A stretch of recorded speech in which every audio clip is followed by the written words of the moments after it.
دوستای عزیز، یک بار دیگه به امریکا خوش آمدین. این ویدیوی ما براتون چی میگه که شما چطور میتونین که بل برقتان به یک پیسه بسیار کم براتون بیایه، یعنی بل برقتان چطور بسازین که کم باشه.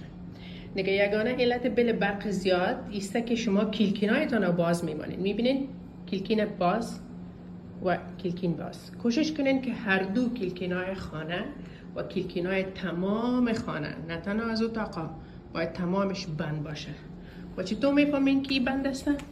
ایره که بسته کردین، از اینجا باید یک لاک داره. این قسم این لاکش باید بسته باشه.